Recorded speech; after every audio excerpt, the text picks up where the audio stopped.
Like the Real Housewives of Max Verstappen up in here. Checo's checked out. Joe Lonyu is off the track. That steak is cooked.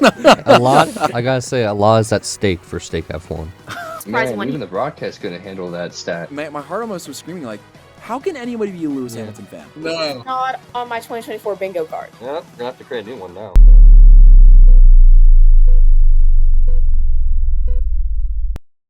Hey guys, and welcome back to Lights Out Latest. My name is Marina, and I'm here with Steven and Tristan. Unfortunately, Jason couldn't make it, but he is at the U.S. Open, so props to him, and he will definitely be back for the next pod. With that said, let's get straight into headlines. It was a busy race, but before that, it was also a busy week. Ocon announced not to continue with Alpine. What do you guys think? Did we kind of foreshadow this last week? It was like literally hours later. I was like about to post the episode, and it was like Ocon not continuing. I was like, you got to be kidding. See, the people don't know this, but like we have gotten so messed up sometimes from like we are literally hours away multiple times from like the exact news of what we're talking about. And we're like, yeah, we don't know what's gonna happen, blah blah blah, and then boom, it happens. We're like, man, we just recorded the whole podcast. But yeah, I think we predicted it. We were pretty spot on with. I mean, it was under a veil. We assumed that like from what he said, we're like, I'm confident. We're going into the weekend. It's gonna be good. I'm in the car. But like he was just again, they was just putting like a little like a piece of duct tape on it. He was like, yeah, we're gonna be all right. I mean, what was it? Their team principal said there's gonna be harsh. Yeah, that's what we were like arguing on. Well, who's right then? Yeah, Alpine kindly showed Ocon the door there. 100%. So I am willing to steadily predict that that's probably the end of Esteban Ocon's F1 career. Wow. Yeah. I don't know, man. Like, obviously, he's not going to go back to Alpine, so that seat is gone. Yeah. I mean, guess he goes to like. I don't know. I feel like we've talked about it a lot too. A lot of these other teams are looking for younger talent right now. Yeah. Unless if you want somebody with some experience, then yeah, he's probably gonna be your best bet for. I don't know. I mean, well, Carlos Sainz is still out of a seat, so there's another one that like needs to fill, like for even Williams or something like that. So yeah, I think at least for a while or maybe for a year, Esteban's. I don't know. This could be it. That could be it. Final nail in the coffin. The only like blocks me from saying this is the end for him is the fact that I'm aware of. He's still managed by Toto Wolff. He still has an affiliation to Mercedes. So the other thing I can think of, like, if Carlos decides not to go with Williams, and all of the news is that, that's who James Vowles wants. He spoke this week saying every single team that Carlos has been at since he started, they've seen a massive improvement while he's there. He's one that can lead a team. And with the projects they already have going on, I think it's a perfect fit. Honestly, I wouldn't have thought about it at the beginning, but if I'm honest, I think Jason did. I think Jason said, I see signs going to Williams. If we go back like all the way to like our predictions video for where we thought everybody would stack up, I want to say he had Carlos at Williams. I do also want to say that he pretty accurately predicted that because of the way it was said, where it was like, I will be racing in Canada, that he wouldn't be continuing with the team. I think he did say that last week, so props to him for too accurate. Oh, wise sage, Jason. Yeah. The only thing is, though, especially with the way that Ocon has really presented himself, I feel like this season, I don't know who would want that on their team, you know what I mean? Like, I just feel like that's bad publicity. It's like, I mean, I know the Williams team principal, I keep forgetting his name, but James. Yeah, James. Yeah. Yeah, I know James wants Carlos Sainz, and so do you really want Esteban on that team too? You know what I mean? It's like, do you really want those two together? But I don't know. I can see. I mean, hey, there's always open room in Formula E car. So, do you think there's like animosity like on the grid with drivers that haven't been teammates with Esteban but have seen how awful of a teammate he is? That they're I'm sure I'm not going to race with Esteban as my right hand man. And I will say, I met Esteban in Bahrain. He was like, him and Pierre were one of the few drivers that came off of the fan stage and came and signed autographs, and I got like an autograph and a picture and whatnot. He seemed really nice, but like I think it always gets portrayed that way, where at the beginning of the season he is super, like, he seems super nice. like when we were talking, we talked about it being that like the team was doing so poorly, and then they would have a decent performance, and he would give props to the team, be like, that was a step forward and stuff like that. We'll get him next time or whatever. But then towards the end of a partnership with any teammate, it's gone so sour. So I feel like, yeah, there's definitely like Max is probably sitting there like, I will never be like teammates with him. Like I run my team, and that's not happening. Like he's never coming to Red Bull. So who knows? Speaking of Red Bull, well, I will say, I feel like. Go ahead. Go for it. Okay, sorry. No, I was just gonna say, I feel like if there's one person that would maybe be not into it, but would be like okay, it would maybe be Max Verstappen, since he has to do with Checo already. You know what I mean? But I think Esteban's probably worse. Yeah, but if you saw my Fun Fact Friday, I think the one element of Checo that's actually redeemable for Red Bull is that he doesn't fight Max. That he just lets Max do his thing, and then when he's at his best, he's like P2. So, with that said, Checo did re-sign on what is essentially a 2-year deal, but it's actually a 1+1 deal where he has a 1-year like guarantee for next year, and then for the following year, which would be 2026, it's like they both have options. The team can say, we're gonna go with someone else, and Checo can as well. So it's kind of like almost as like a preempt extension for 2026. So most football fans, that's like a 1-year deal with a 1-year option. Yeah. Essentially, yeah.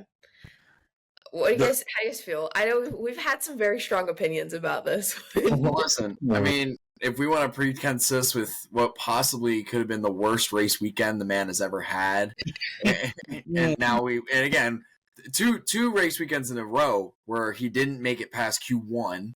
Okay, and again, we're gonna get into this later in the pod. I understand that, but this is a hot topic of commodity. I'm so mad. I'm fuming. That seat is going to be wasted for another 2 years. That's the only thing I can say. I mean, unironically, it's good that they technically have the asterisk for the 1 year, because if it goes into 2 years, they're borderline crazy. I mean, watch this. Checo's gonna like win next in what's it called? Where are they at next? Spain. He's gonna like now just go take what's it called? That's home race for him, right? No, he's Mexican. Yeah, he's Mexico. That's right. Yeah, no, not happy all about it. Again, that is a seat that I think all of us have in our minds who we would want in that second Red Bull seat. Absolutely. I mean, and again, the list can go on, but none of us are going to be on the same page to say, oh yeah, we want Checo still in that seat. And again, Red Bull fan here, Marina, are like, what do you think about it? I said this, the first message I sent. So Red Bull created a channel not that long ago. And so they like announced that there would be an announcement at 5:00 their time. So it was like, and he was like 8 p.m. for me. So I like put an alarm and I said it, and we talked about it, and I was like, this is the Checo announcement. We were pretty sure.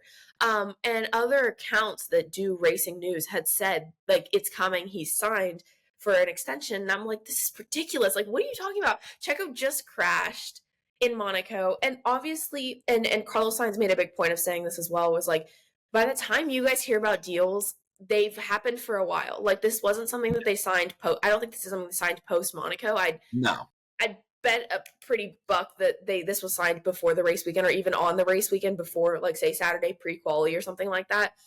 So in a way, it was kind of inevitable. I felt like, but also like I was very like blunt in saying, and Fernando, if he watches this pod, will attest to this. This is Red Bull losing the next 3 constructors, in my opinion, because he's already having a difficult year this year, and Mercedes outscored Red Bull this weekend. McLaren outscored Red Bull this weekend. And obviously, we'll get into it. Ferrari didn't, but only because they had a terrible weekend. In general, they have been outscoring Red Bull. Why? Because when Max is doing what he can, but he's not 2 people. And the more you have 2 cars in the points, the better you are. And I think that's only going to get closer into 2025. And going into 2026, with Adrian Newey not at the team, it's going to be even more difficult for Red Bull. So, my opinion, Red Bull fan, is a terrible decision. But, I mean, you look at the constructor points as they are now, you have 2 teams that are within 100-point striking distance of first.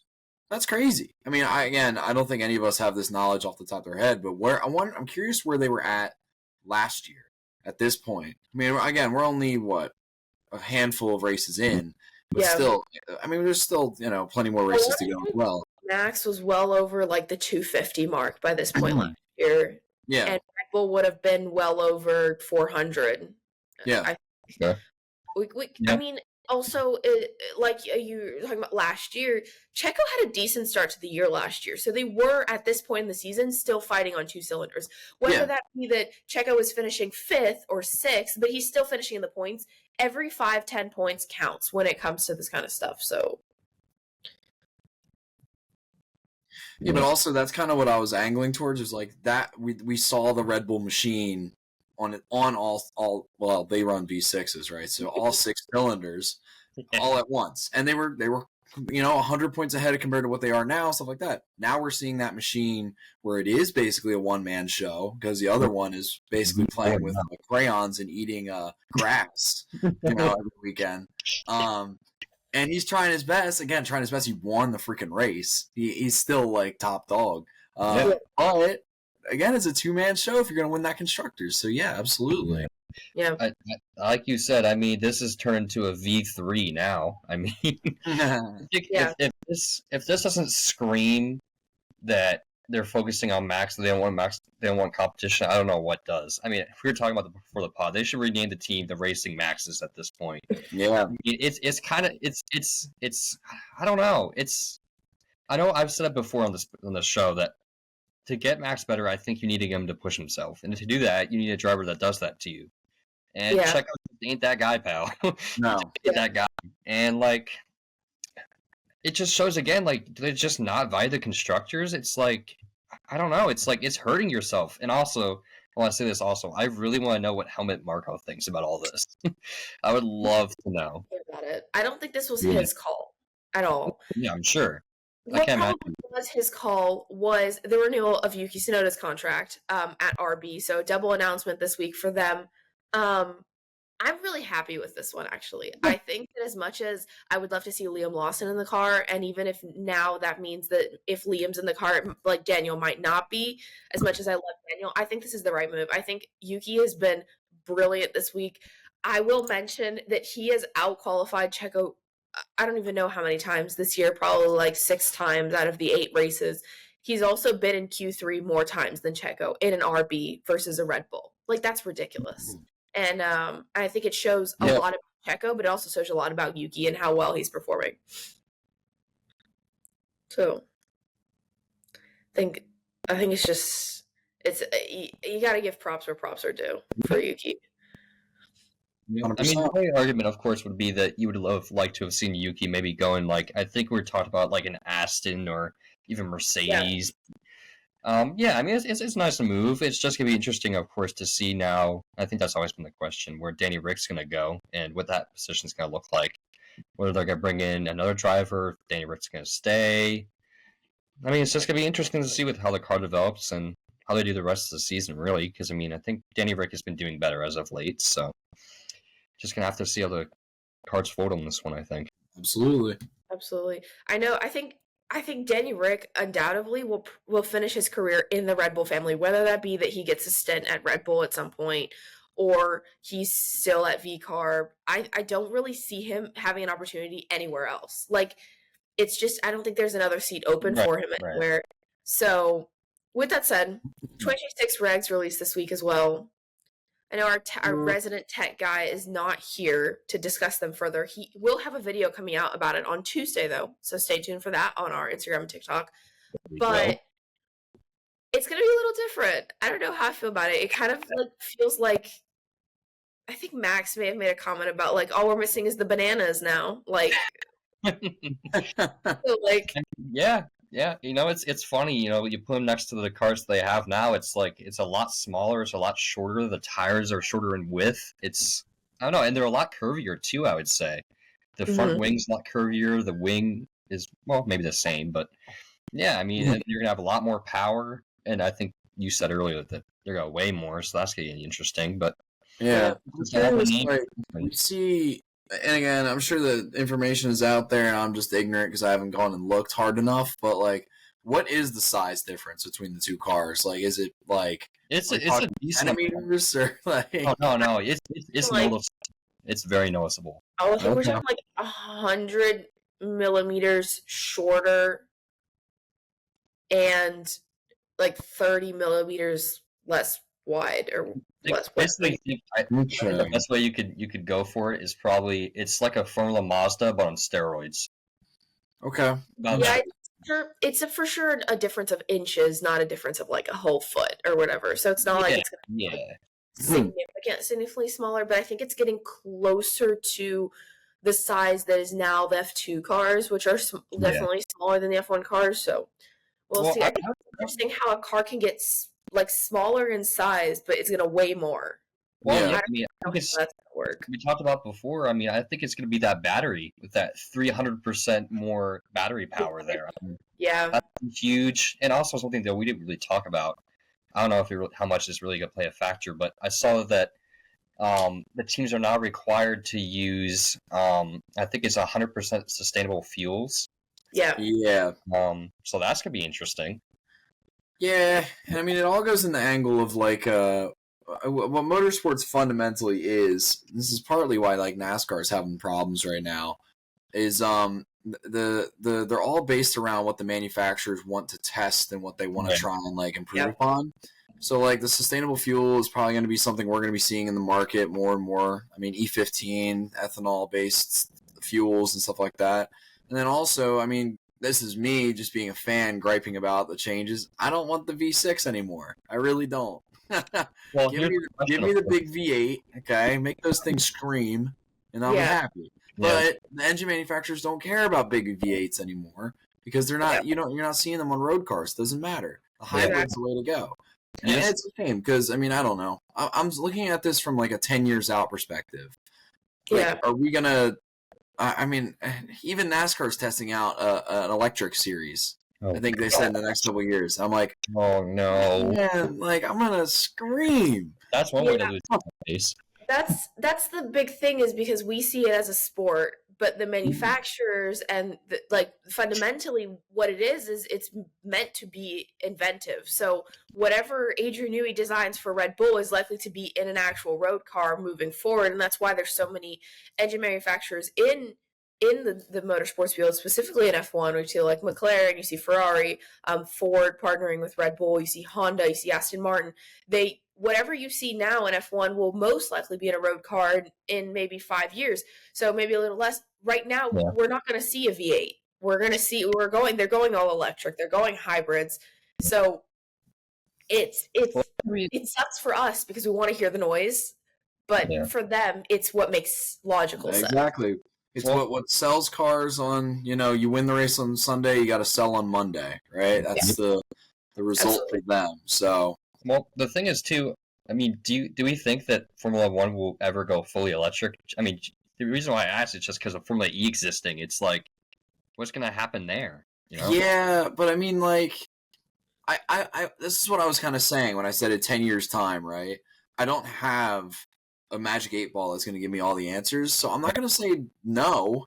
It shouldn't be. It shouldn't. I would say if I was a gambling man, I'm putting 90% odds on there's no way I'll ever go all electric. But EVs are like, that's the thing. Like, that's everybody. I mean, GM is canceling more and more sedan models of like the Impala, like stuff like that, because they're trying to focus more on EV production. And it's like, is that the way our world is going to turn? God, I hope not. We're going to get down to like V1s in F1. Yeah, seriously, single cylinder, just one. Well, the thing is too, there's always the chance that there's a lot of people fighting for all electric cars, but on the other hand, there's also people that are saying, okay, what do you do with these batte를 when you're finished with them? And considering how many engines an F1 car goes throughout the year, considering even like Max has already said that he'll likely have to take a penalty towards the end of the year for another PU. So it's like, okay, but then what are you doing with these batteries? So we could come to a point, like you said, we don't have a magic 8-ball in 10 years' time where everybody's going back to V8s.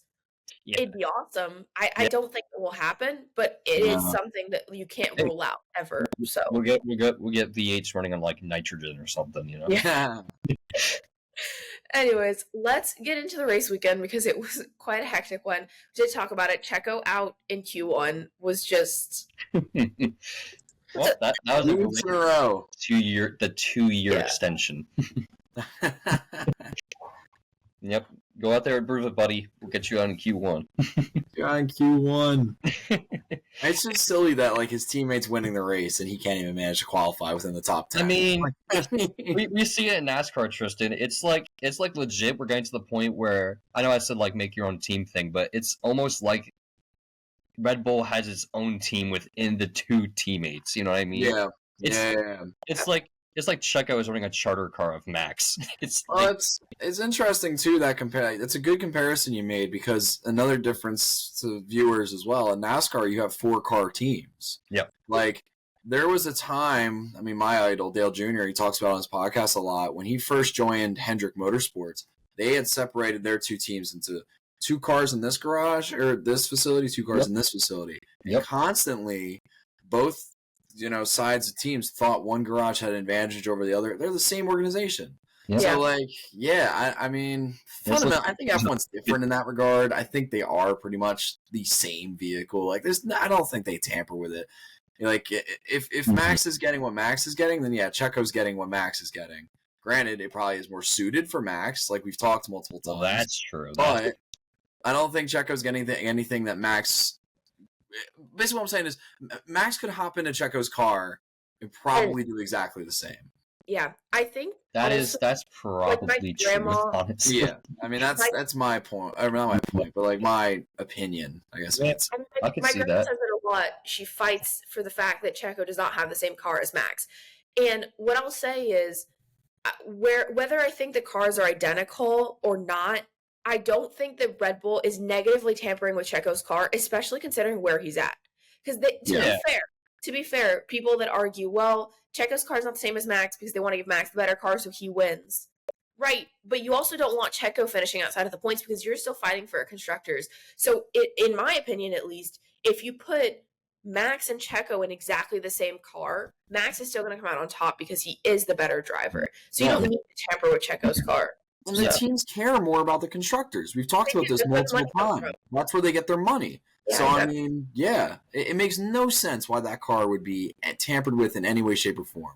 Yeah. Well, it's just hard to say because, like, I agree with you. I think they do care more about it, but it's just hard to say that when Checo's performing the way he's performing right now. Yeah, but again, is that a Checo problem? Like, yeah, I do think it's a Checo problem, but when you're looking at it from a Red Bull's perspective, it's like, what are we doing here, you know? Well, they just gave him a new contract, too, so it's a whole bunch of who knows what, who knows who, you know? I think also, this is interesting because, I mean, it's kind of foreshadowing Lando with his P2, where he said, at this point in the year and the way our upgrades have come in, I'm no longer satisfied with a P2, whereas last year, at this point in the season, I would be 100% satisfied with a P2 finish. I'm not happy fighting for points. I'm happy fighting for the win. And I think the team Red Bull is having probably difficulties because essentially one side of the garage is fighting for wins, the other one's fighting to be in the points at this point in the year. Yeah. How do you like have the same team, the same car with that much of a difference? I just it's ridiculous. I don't understand why they renewed, but I don't think we'll ever know fully. So I will never fully know. But again, that's 2 weekends in a row where, no points for Checo. No points and double DNF. Yeah. 2 weeks in a row. It's also, I just wonder what the line is for Red Bull. Like, if Checo keeps on performing like this, like, what's the line? You know what I mean? Yeah. It's, where do you just say, okay, we tried to work with you and this just isn't working? You know? See, I see where you're coming from. I know that's exactly your opinion as to, like, well, why is whatever. I'm trying to understand that angle as well. It's like, then there's something, what do we not know? Yeah. What is the key thing that we do not know? I've speculated this so many times. Obviously, in my Fun Fact Friday, I think it has a lot to do with the money. I think he brings in so much financial sponsoring for the team. Yeah. On the other hand, I have this like inkling, this feeling that there's something about the Christian Horner scandal that Checo knows about that they don't want out. It's like this like blackmail, and this is again, this is not me saying Checo 100% doesn't deserve that seat, because he has had moments where yes, he has performed very well. He's been the necessary P2 to Max, arguably Max wouldn't have won the championship in 2021 without Checo being there to defend in Abu Dhabi. So it's not that he's like this like horrific driver, but compared to where he should be, he's not meeting the expectations. So there's something there where it's like I feel like he has something over them. That very well could be. It's funny you say that because I completely forgot about the Christian Horner deal. That is now just resurfaced. It's honestly very possible. I mean, if he goes out to a different team and he knows something, it's like, what's going to stop him from saying something, you know? Yeah. But exactly. At the same time, I'll say too with the money thing, it's like now we're dealing with profit margins with Checo Perez. It's like, so how much money are we going to make from you, and how much money are you going to take from us from?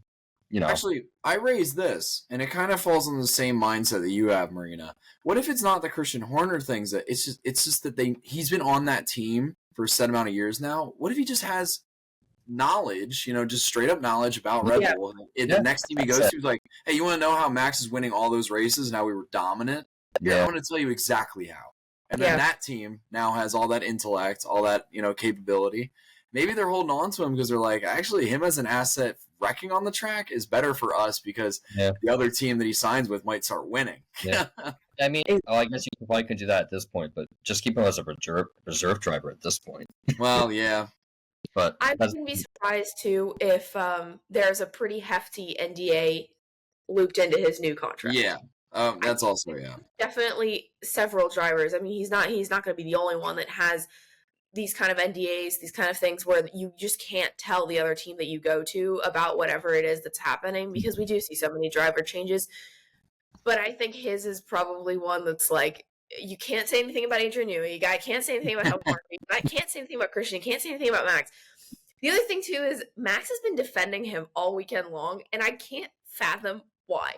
Like, I understand from a perspective as, like, be the good PR boy and whatever and just like, don't shit on him. But he was like, I think Checo will be back to his normal form like next weekend. It was an off week for him. And I was like, no, it's an off season for him. But okay.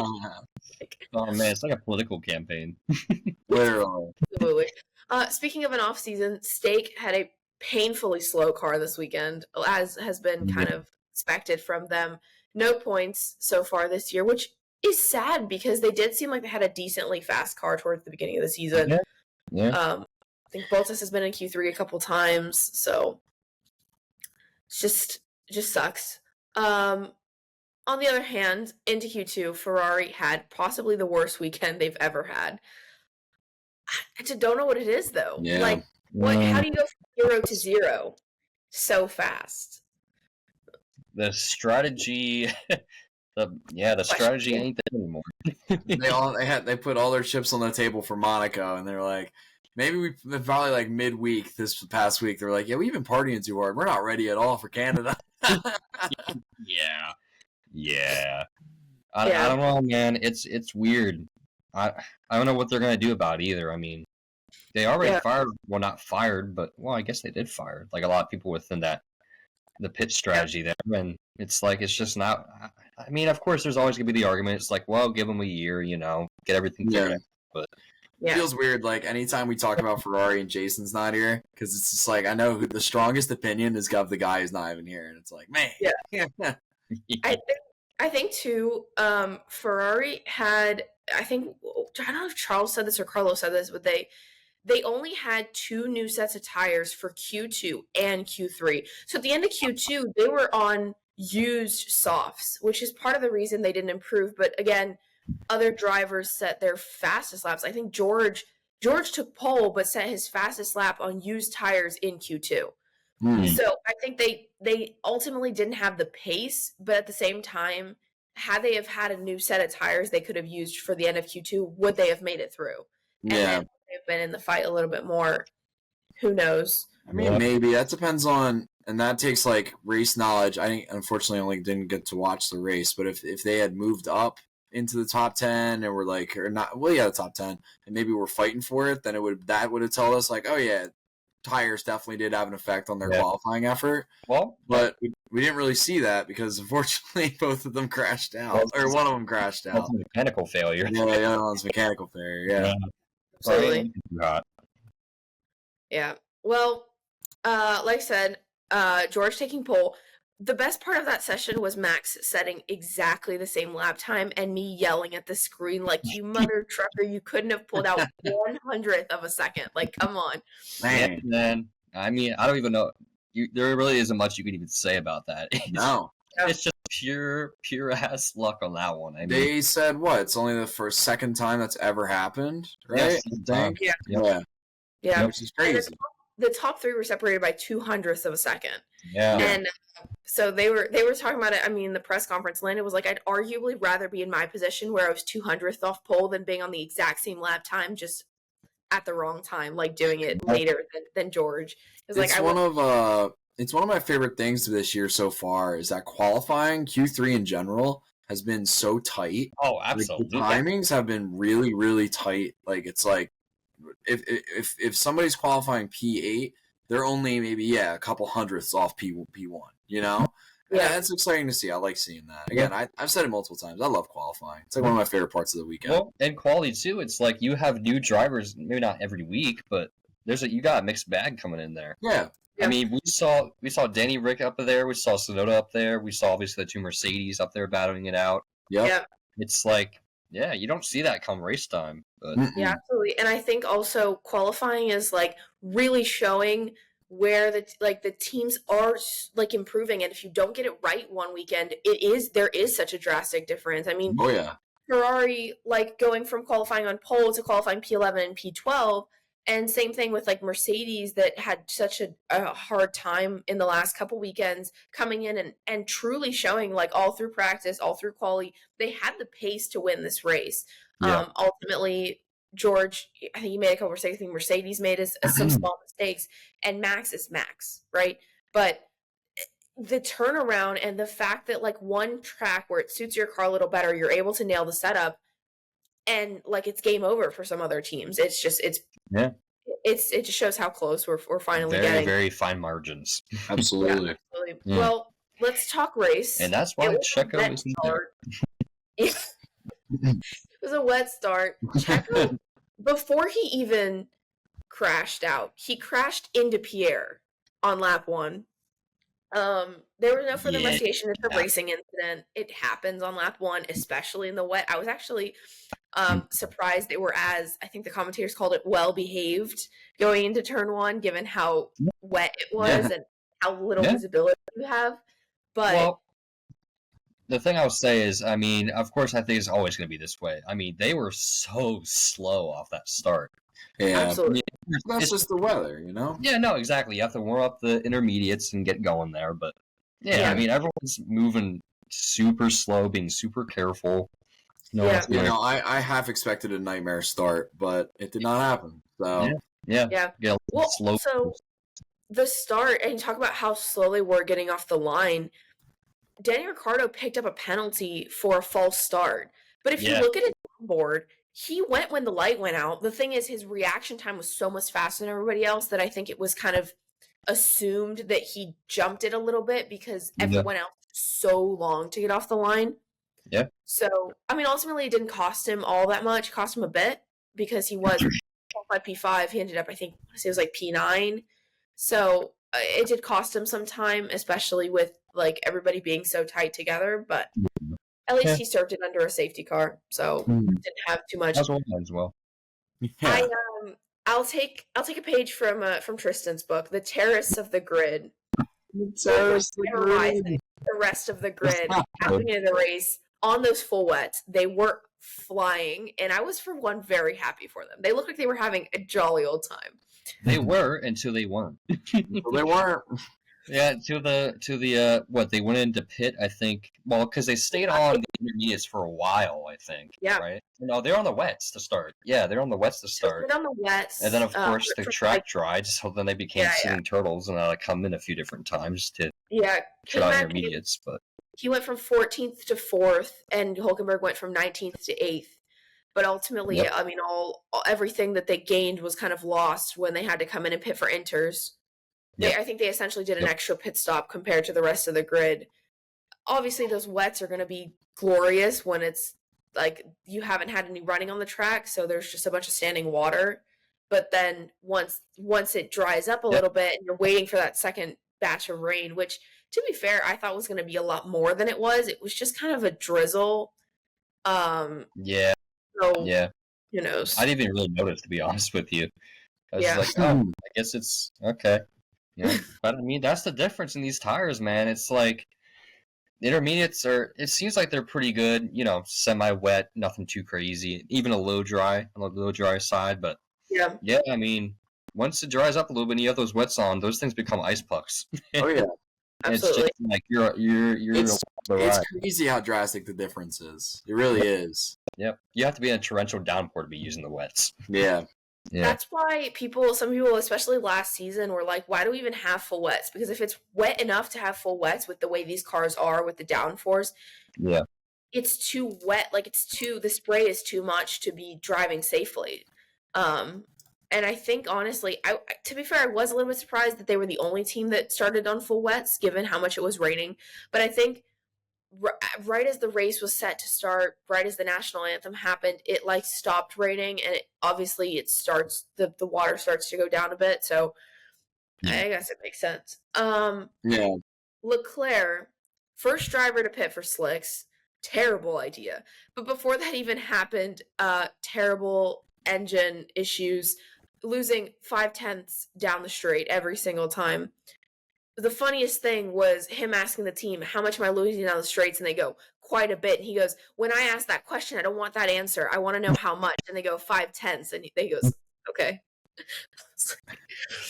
That reminds me also, I mean, I don't know if you all saw it, and I think it was in one of the free practices when they sent out, I forget if it was either Luke, or it was either Charles or Carlos. Oh yeah, I think it was Charles. They sent them out on the wrong tire compound, like they sent them out on intermediates when they're supposed to send out on, I think on softs or mediums or hards. I think they got like a €5,000 or €10,000 penalty because in order to use the inters or the wets, the track has to be declared in inclement conditions, a wet track. Yeah. So they sent him out on inters before it's technically was declared a wet track. So they got fined for it. Well, yeah. Did you all see the radio when that happened? He was like, is there an issue? Like, do I need to slow down? They were like, nope, just bring the car in. And he was so confused. He was like, why don't you just me? Like, I think you're supposed to be prepared about these things. It's like... Yeah, exactly. I think they just didn't want to make their mistake, on public, radio, they didn't want to give the FIA more ammunition to be like, well, you knew what you were doing, right? So you made a mistake. But yeah, I mean, but yeah, Ferrari.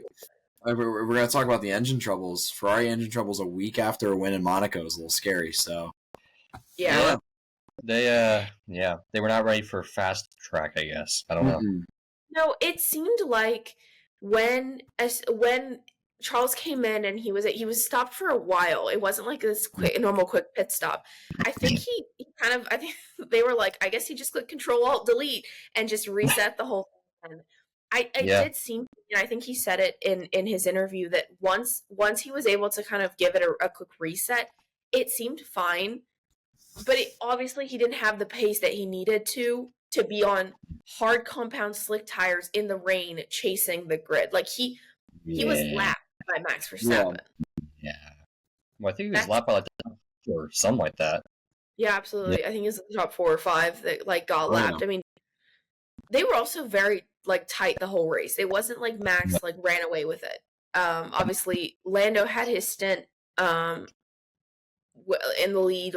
Russell had a stint in the lead. Max had a stint in the lead.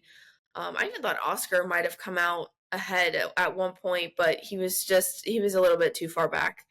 How do you guys feel about the pit stop? Do you think Leclerc made a mistake by leaving him out two laps later? It's so tough. I think you look at it, Lando had a chance, I think, to go to the pits there. But I think, honestly, what it was is probably just didn't want him, risking going in too fast or locking up the brakes, stuff like that.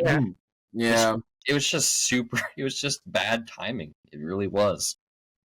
Honestly, though, if it's me there, risking, obviously, error and or fault in terms of, causing a wreck by, or, entering the pit lane dangerously or whatever, I'm going to try and mimic Max as much as possible because fundamentally that was basically his only competition. The rest of the race. I mean, George was there, but not really. After he lost the lead on lap 21, it was like, he was contending for P3 at that point.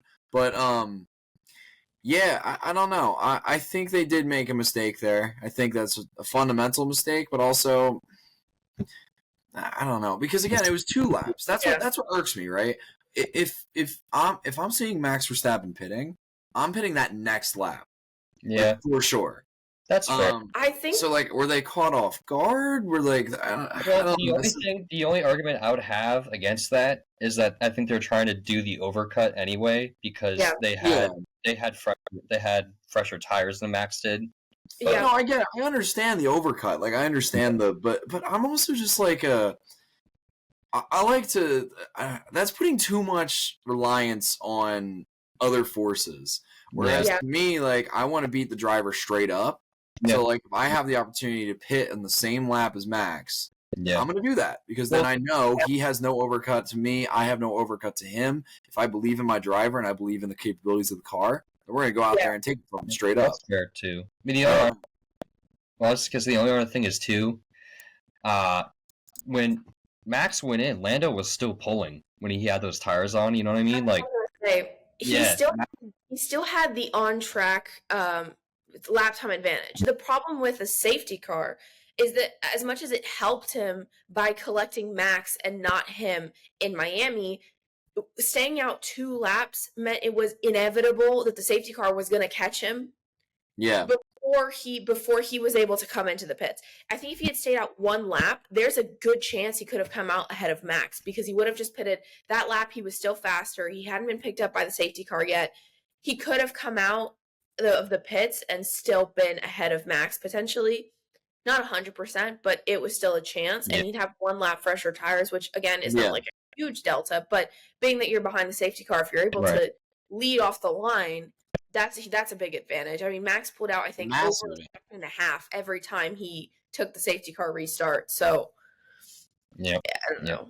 But also, maybe this is just a pet peeve of mine, but I don't know how y'all feel about it, but I low-key hate the rolling starts. Those things drive me crazy. For, like, restarts? Yeah. They drive me crazy. I mean, that's fair, I guess, but also, like, it's hard to, like, reorganize. Imagine we had, like, 4 safety cars in one race. You had to go to a stopping start. Like, I get it. It would take a lot of time for sure, but I don't know.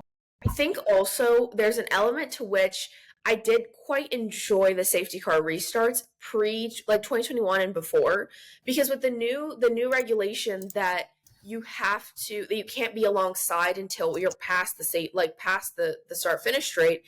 You can't, like, there's no way to get closer. When it was 2021 and we saw it in Abu Dhabi with Lewis and Max, you can be right alongside. So when you get to the line, whoever has the time advantage, whoever's truly faster is going to take the position. Whereas now, because you have to leave that gap, that smaller, it's like you have to be behind the car in front of you, essentially.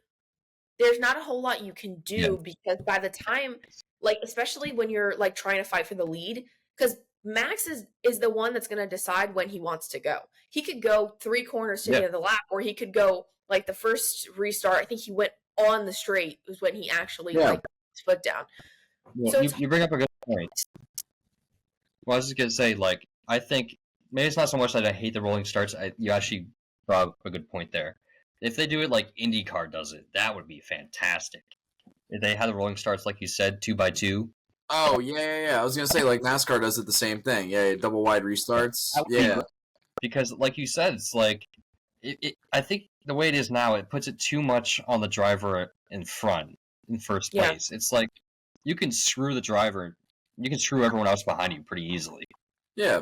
And you get the same system with the double wide restarts, but the chances of the second place car of reacting and, like, kind of being a little bit more stable with the first place car, that the what's it called, the choose car, the car that is in P1 gets to choose when they want to go, right? Yeah, is higher. They still have that advantage. First place still has that clear advantage because they get to choose. Yeah, but imagine though, you just said choose and you made me think of the choose rule. Imagine.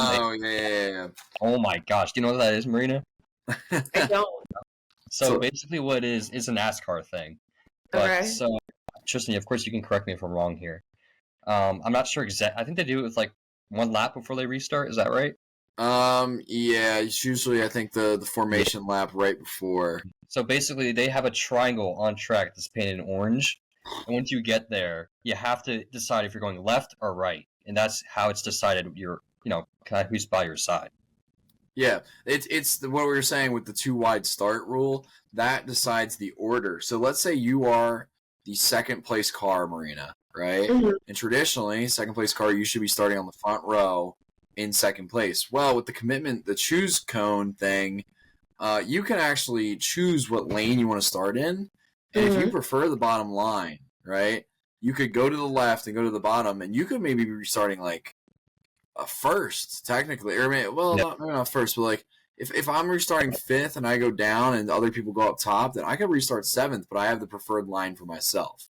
It's hard to describe. You'd have to see it yourself. Again, we'll be watching some NASCAR soon enough. But yeah.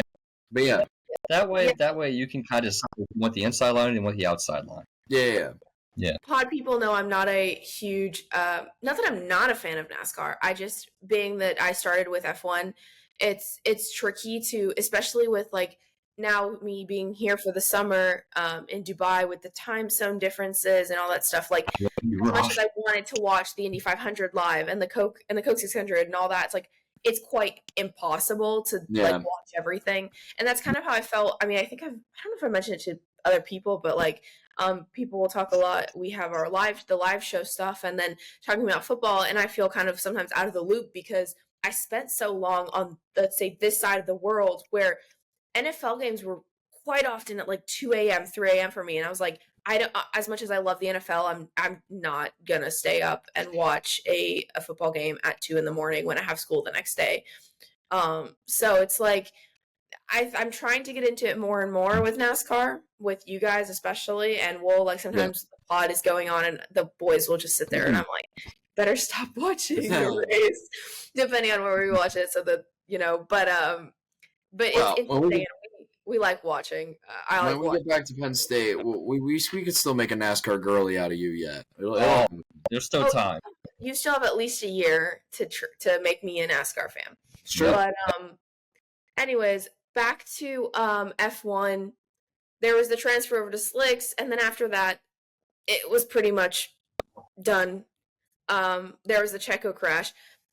The only thing extra I know we've talked about Checo a lot, but the only other thing I want to mention is that I wonder how much this crash is going to cost. Because last week we talked about, and the week before we talked about cost cap and how much truly that cost was. I mean, that crash was ridiculously expensive for the team. This is an additional cost. He went straight in with the rear, so you don't know, at the back of that car what could have possibly been damaged besides just a rear wing. Yeah. So, too. But still, like replacements for the rear wing. I mean, that's 2 weeks in a row where the rear wing is toast. I mean, the Monaco car is completely destroyed. Yeah. No, I'm curious about that. We also have our resident deconstructor standings leader wrecked this weekend too, Logan Sargent. So hey, that's another guy. He's at least consistent. But what? Yeah, because at least what you will remember from like watching the race, obviously there was a double Ferrari DNF, double Williams DNF, and the Checo DNF.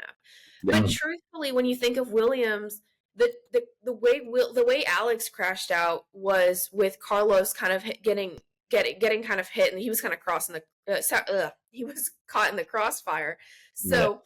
Essentially, Alex, yes, he crashed. Yes, he has damage, but the blame for a crash is not on him, but it will be on Logan because ultimately, even though they both crashed, Logan's was Logan's fault. So it's tricky. These conditions are never easy, but it's tough. I don't know. It's tough. Yuki also making what? It's crazy to me because a couple years ago, Yuki crashing on like the second to last lap would have been like, oh, typical Yuki, like the hothead trying to like get ahead or whatever. Truthfully, for me, it was an unexpected crash. Like when I saw it and I saw the RB, I was like, is that Daniel? what happened to Daniel? But then you're like, yeah, I think that's more of a sign of the times. But again, this like coincides with like what you were saying, Marina, towards like the beginning of the podcast. Is Yuki has been such a consistent king so far. So seeing that wreck right at the tail end of the race too, it's like, man, that's a shame. It was one of those. It was like it was surprising that it happened, and I wasn't like, yeah, typical, you know. yeah. Well, I think too, like I was I think with how Danny Rick has been the last couple of weeks, I feel like that's more, unfortunately, become more expensive of what with like Danny Rick, especially with how Yuki's been performing. So I mean, I think that definitely has a part to play in it, but you know, stuff happens. Well, lastly, after the race, 2 penalties. Yuki picked up 10K penalty fine for being late to the national anthem, which was really funny to me. I just wasn't expecting. $10,000. How dare it? That's crazy. Well, like Max was fined like 50K for touching Hamilton's rear wing in 2021. And Checo was fined $25,000 for driving unsafely with that rear wing after his crash. So it's like the fines are hefty in F1. Yeah. But me personally, one tax, baby. If I'm Checo, I'm taking that $25,000 fine and I'm slapping it right on Helmut Marko's desk. Yeah, you pay for it. And I think Steven has some strong opinions about this. That fine was entirely his fault because although the crash was his fault, Red Bull I think were very specific to the fact that they did not want a safety car at that point, and they got one anyways with Carlos Sainz crashing. Yeah. So it kind of made the penalty stupid because it's like, okay, if you stop on the side of the road, we're going to have the same outcome but as before. But they had no way of predicting that Carlos was going to crash. Yeah. I mean, they caused it because they told him bring it back. They didn't want him to stop. Yeah, exactly. That's what I mean. Well, you know what? Here's the thing, though. After I said what I said, I can see where Red Bull is coming from because at the end of the day, you're trying to win the race. I mean, of course, you're not going to. I don't want to say safety doesn't come first, but you can all kind of agree that isn't necessarily the case. And so it's like, you know, if you don't think, you're not going to think that your wing's going to fall off, you're going to cause damage or anything like that. So, but yeah, so I mean, from that perspective, I get it. I really do. Yeah. I think if I were in that car, I probably would have done the same thing. But of course, looking at it from like a rules perspective, it's like, oh, you're deliberately doing the wrong thing. You can't do that.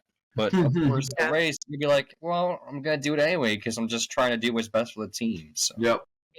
Yeah, that's the one thing you can give Checo credit for. He is a team player. You mentioned it. They were fighting for the win. Max taking the 60th win of his career, putting him, I mean, the only other people that have won 60, especially with one team, and Michael.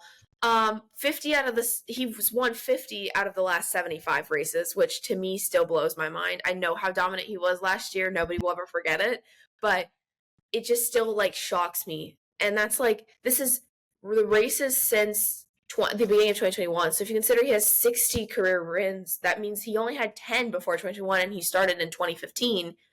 And then now he has all these wins stacked up from the last like couple of seasons. So crazy. Yep. Impressive to see. It's very impressive to see. His groundhog comment too. That was just hilarious. The groundhog. Here's the thing I'll say. I think I know what Max's answer would be. Say he keeps on winning, but he never wins another championship. You know what I mean? Like, I think if you were to ask Max, like, I think he would, of course, say that's a successful career. But if you ask him, do you feel like he left more on the line? I think he would be like, yeah. I think he'd be upset because I think he actually really does care about getting up into that 7 championship market, like up there. Yeah. Yeah. Well, because I exceed. Yeah. I think he puts on a face to where like the championships don't matter. I think they matter. I just don't know that he would define his career by not winning the 7. Yeah. You know, Lewis did. I think that ultimately with the amount of wins he's had, the dominance he's had, which nobody else has had, the amount of records he has in the sport, but then also like he talks a lot about it was like what I wanted to do from the beginning was win a championship. And after I did that, all the other ones are kind of like a bonus. And to be honest, as much as Lewis, he is a 7-time world champion, I think that there's a good chance his mindset is kind of similar. I think the goal when you're a kid is to make it to F1. And once you make it to F1, it's to win a race. And once you win a race, the goal is to win a championship. So once you kind of nail that, I think everything else just kind of comes as like a bonus. Is everything else is I still want to win. I still want to win a championship, but if it doesn't happen, I got my one. I did what I set out to do. I think the thing I'll say is too, and I think it actually just puts more perspective on how impressive 7 championships is. Like, of course, in racing, it's incredibly hard to get those championships. Like, it's probably harder. I think no one would argue that it's probably harder than getting a Super Bowl or Stanley Cup even or something like that. Yeah. But Right. I think, I guess for that reason it wouldn't be the same thing. But do you think that like the media would still look at him and be like, yeah, but he won one championship? It's like he has all these wins, but he has one ship.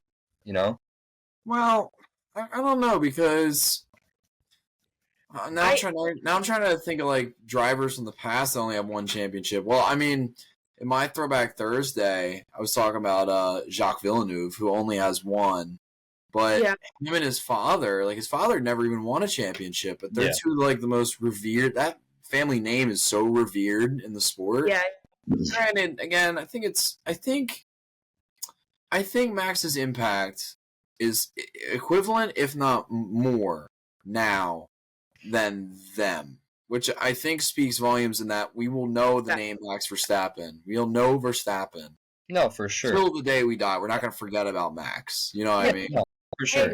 I think the question will be not as to how he's it'll be at like how he's regarded in the sport. I think ultimately he's a 3-time world champion. I think at the minimum to be in the conversation for the GOAT, he'd have to win the 4th this year, make it 4 in a row, because think about it, we talk about Seb a lot. We love Seb. He was a fixture in the sport. He won so many, but he also did so much to change the sport. He never had the dominance that Max had. Lewis never had the dominance that Max had. Neither did Ayrton Senna or Michael Schumacher. They won a lot of races. They won a lot of championships, but they never won the amount of races Max won in 1 year, percentage-wise, or actual number of races over the course of a year. So you'll always remember the name Max Verstappen. The question is, will Max Verstappen ever be considered the greatest of all time if he doesn't win 4, 5, 6, 7? I think that's the big difference. The other thing is I will comment quickly was that Jacques Villeneuve was on the commenting team this weekend, and he did make a comment. He said, we talk a lot about this question of the greatest of all time. We compare Schumacher and Senna to Max and Lewis, and there's often the question of, well, which generation, let's say, is truthfully better? Is Schumacher more talented than Lewis Hamilton? He said, if you put Max Verstappen in the same car as Ayrton Senna and Michael Schumacher, I still believe that Max would come out on top, which I think speaks volumes, especially, like you said, the way he is regarded in the sport. So, anyways, predictions for the Spanish Grand Prix in Barcelona. Predictions for Spain. With the S. Well, we have a little bit of time until then, so obviously some things could change, but I'm going to believe in the George Russell hype train right now. You don't just win pole and then hopefully next week not follow it up with another podium. So I'm having Russell rounding out P3. P2, this is where it gets tough because Ferrari really is making me upset. I mean, again, everyone likes to see Ferrari be successful, and they just had a terrible weekend. Yeah. But no, I don't see a Ferrari on podium. I'm going to go... But then again, Lando almost could have won the race. No, I'm going to do... All right, I think I'm actually going to do the exact same podium that we had this week. It feels right for next week. For I think George Russell P3, Lando P2, and then the Max P1. I think it would be pretty cool, actually, be 2 of the same podiums, two in a row. Be kind of cool. That would be something. Last time that kind of happened was probably at the end of the start of last year when Alonso was consistently on the podium. It was like Max, Checo, Alonso. Yeah. I think that's probably the last time that happened. It'd be interesting. Steven? Ooh, this is tough. Oh man. I'm kind of with you with the Ferrari thing. Honestly, I think McLaren is really starting to come into that spot. Yeah. And it's a toughie. It's so tough. Yeah. I want to go. Okay, I'm going to do it this way. So I'm going to go Max P2.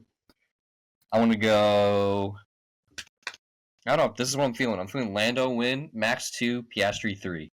That's what I'm feeling. Okay. I am leaning more to the side of Tristan because this is the home of the first victory for Max Verstappen.